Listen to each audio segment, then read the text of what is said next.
भगवान रामकृष्ण परमहंस सुलभ वेदांत. आपण एखाद्या हत्तीचे अंग चांगले धुतले आणि मग त्याला पाहिजे तिकडे जाण्यास मोकळीक दिली तर एक क्षणही लोटला नाही तोच तो आपले अंग घाण करून घेईल. परंतु त्यास धुतल्यानंतर तुम्ही त्याच्याच जागी त्याला बांधून ठेवाल तर तो निर्मल राहीलच राहील. तद्वत एखाद्या साधूच्या संगतीनं तुमचं अंतःकरण पवित्र झाले असून त्याला तुम्ही विषयी मनुष्यात मिसळण्याची पाहिजे तशी मोकळीक दिली तर तुम्हास आलेली पवित्रता लवकरच नष्ट होईल. परंतु तुम्ही आपले लक्ष एका परमेश्वराच्याच ठिकाणी धरून राहाल तर तुमच्या अंतःकरणावर पुन्हा मल म्हणून उत्पन्न होणार नाही. मागणाऱ्याचे सामर्थ्य कशात राहिलेले असते ते त्याच्या अश्रूत असते. हट्ट घेऊन रडत बसलेल्या मुलाचा लळा ज्याप्रमाणे आई पुरविते त्याप्रमाणे ईश्वर आपले लेकरू कशासाठी रडते आहे ते देऊन त्याची समजूत करतो. ईश्वराचे चिंतन कोठेही करा, मग ते एखाद्या कोनाकोपऱ्यात करा, एखाद्या ओसाड अरण्यात बसून करा की आपल्या मनात करा, पण करा जरूर. वेळात वेळ काढून हाताने टाळ्या वाजवून हरीचे मधुर नाम गात जा, म्हणजे तुमच्या मनाला एकाग्रता प्राप्त होईल. आपण एखाद्या झाडाखाली बसून हरी म्हणून हाक मारली आणि टाळ्या वाजवल्या तर डहाळ्यावरचे पक्षी जसे भरकन उडून जातात त्याप्रमाणे तुमच्या मनातील कुवासना सर्व पळून जातील. एक अत्यंत दरिद्री लाकूड तोड्या होता. तो दररोज शेजारच्या अरण्यातून लाकडे तोडून आणि त्याची एक मोळी विकून तिच्या तेवढ्या पैशावर पीठ आणि मीठ नाही, मीठ आहे तर पीठ नाही, अशा कशा तरी दिवस कंठी. त्या अरण्यातून एके दिवशी एक संन्यासी जात होता. त्याने त्या लाकूडतोड्यास पाहिले आणि त्याला असं सांगितलं की तू ह्या अरण्यात याहूनही आतील भागात जा, म्हणजे तुला चांगली मिळकत होईल. लाकूडतोड्याने ती त्या साधूची आज्ञा शिरसावंद केली आणि पुढे निघाला. त्या जंगलाच्या आत जाता जाता त्याला चंदनाचे बन लागले. तेव्हा त्याला अत्यानंद झाला. त्याने आपल्या डोक्यावर घेवेल तितके चंदनाचे ओंडके तोडून घेऊन बाजारात नेले. त्याचा त्याला चांगला भाव आला. नंतर तो आपल्या मनाशी विचार करू लागला की त्या भल्या संन्याशाने मला नुसते अरण्यात आत मात्र जाण्यास सांगितले, पण चंदनाच्या झाडाविषयी तो एक चकार शब्दही बोलला नाही. असे का बरे?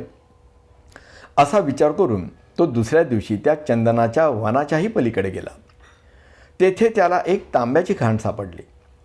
तेव्हा त्याने तिच्यातील तांबे नेता येईल इतके बरोबर घेऊन बाजारात नेले आणि विकले.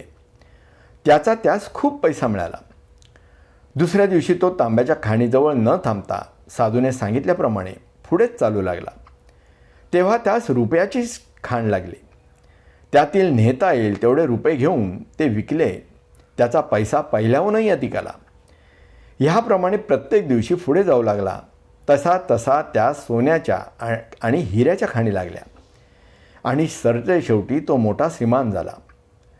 सत्य ज्ञान प्राप्त झाल्यानंतर जो त्यातच पुढे पुढे घुसतो त्या मनुष्याची स्थिती अशाच प्रकारची होते. अद्भुत शक्ती आणि विलक्षण सामर्थ्य ह्याचा यत्किंचितही अंश प्राप्त झाला की जो न थांबता तसाच पुढे घुसतो तोच अखेर सत्य व शाश्वत ज्ञानाच्या वैभवास चढतो. आपण प्रथमतः हाताला तेल लावून मग फणस फोडला तर त्या फणसाचा चीक आपल्या हाताला लागत नाही आणि आपल्याला त्रासही होत नाही.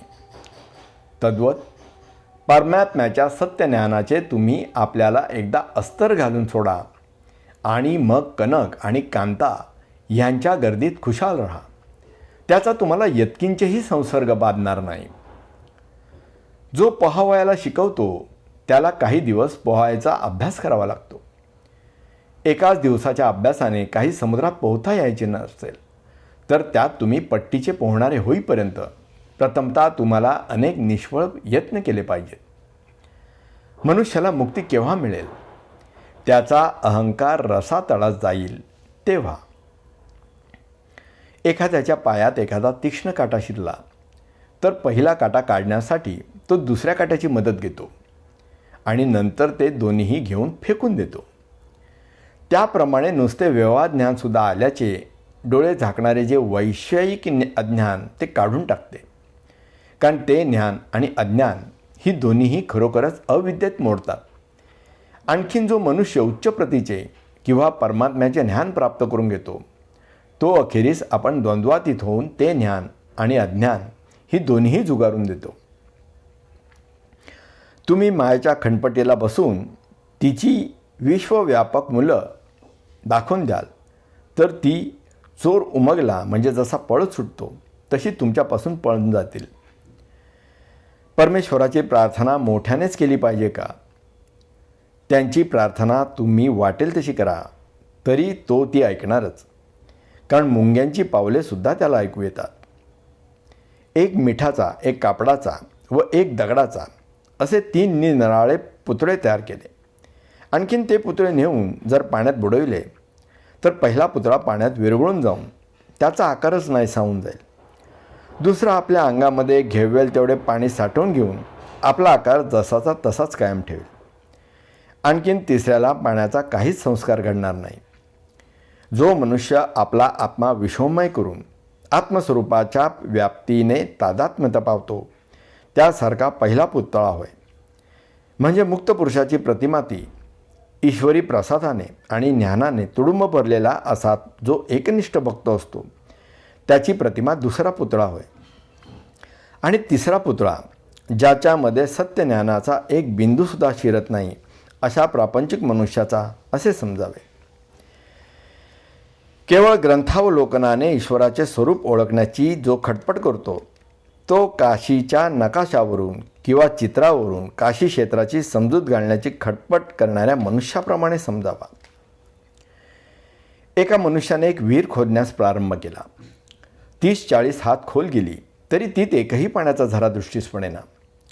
ह्याकरता त्याने ते काम बंद केले आणि दुसरी जागा पहिल्याहूनही अधिक खोल खणली, पण तिच्यातही पाणी लागले नाही. म्हणून त्याने पुन्हा तिसरी जागा पसंत केली आणि तेथे पहिल्याहूनही अधिक खणले, पण तिच्यातही पाणी लागले नाही. अखेर कंटाळून सारेच काम त्याने सोडून दिले. ह्या तिन्ही विहिरींची मिळून खोली 100 बावांच्या जवळजवळ झाली होती. घटकेत इकडे घटकेत तिकडे असे नाचत बसण्यापेक्षा पहिली विहीर खणतानाच त्याने थोडासा धीर धरून त्या तिन्ही विहिरीच्या अर्ध्याने जरी श्रम केले असते तरी खात्रीने तीच पाणी लागले असते, ह्यात संशय नाही. धर्मासाठी जो मनुष्य आपली वृत्ती वारंवार बदलतो त्या मनुष्याची स्थिती अशाच प्रकारची आहे. आपल्याला त्यात प्रावीण्य संपादवायचे असेल तर त्याच्या गुणाबद्दल कोणताही संशय मनात न आणता एका धर्मावरच संपूर्ण निष्ठा ठेवून आपले तन मन धन त्यात खर्च केले पाहिजे.